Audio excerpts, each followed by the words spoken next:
And joining us now, Democratic Congresswoman Julie Johnson of Texas. Congresswoman Johnson, thank you so much for joining us. So I just spoke with Congressman Mike Herodopoulos of Florida in our last hour, and he said the questions about health care subsidies expiring are fair, but there's time to discuss them. So why shouldn't Democrats just pass a clean resolution and get another month or so to make a deal on those health care subsidies?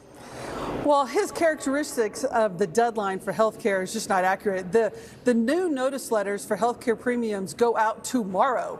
The day is now, the time is now, and the Republicans have had months to deal with this issue, and they've completely failed. They keep kicking the can. And so their assurances that, they're going to deal with it this time are hollow and unfounded and untrustworthy. The reality of it is the Obamacare subsidies will go into a renewal tomorrow. Everyone will get notice letters tomorrow indicating a massive increase in their health insurance premiums. And the American people just can't afford it, and it's going to have a catastrophic impact on our health system.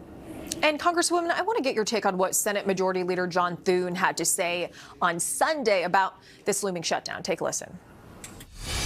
And what the Democrats have done here is take the federal government as a hostage, and for that matter, by extension, the American people, to try and get a whole laundry list of things that they want, that special interest groups on the far left are pushing them to accomplish, and using a 7-week funding resolution, which is designed to give us time to do the normal appropriations process. They're using this hostage to try and get all these other things done. It's a very straightforward argument in my mind. It's simple.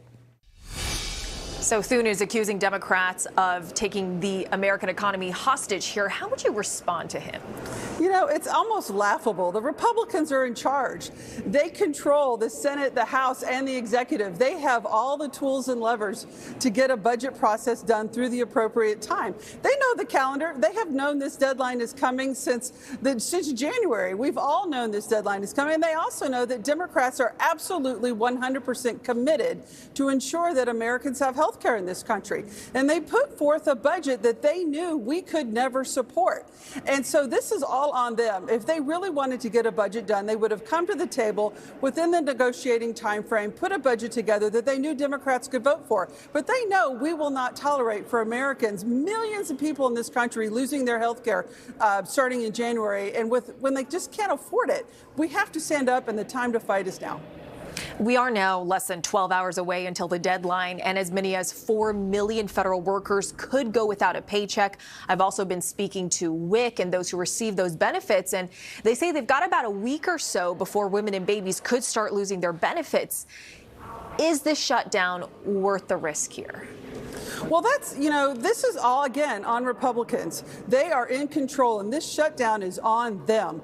And, I think it's ridiculous that the Trump administration wants to weaponize our federal workforce, and they're willing to play chicken with our federal workforce, like who can blink first. It's just unacceptable politics. But their health care benefits should stay in place for at least 365 days. I can't imagine us being shut down that long. So their health care benefits of the federal workforce should not be an issue right now. But Congresswoman, we are seeing both parties pointing the finger at each other. It seems like neither side is ready to blink. But at the same time, Democrats have struggled to sell their message to the American people, and Republicans are trying to pin the blame on your party. Are you concerned? No, I don't think we're having a hard time selling our message. My office is ringing off the wall with people saying, protect our health care. My mama has cancer. My spouse has a kidney transplant. My child is on Medicaid. All the things that their families need for health care.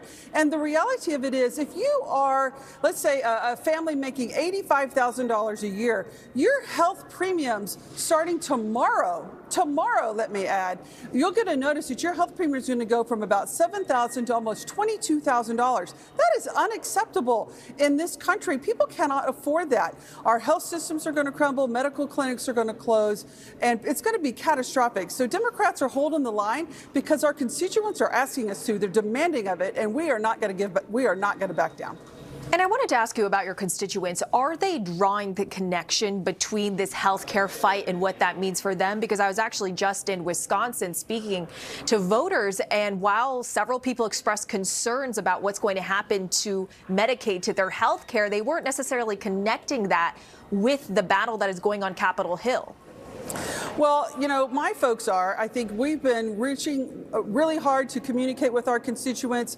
The calls that we're getting from our office are that of encouragement, hold the line, fight for our health care. That is what people want. People are terrified that they're going to lose health benefits in this country.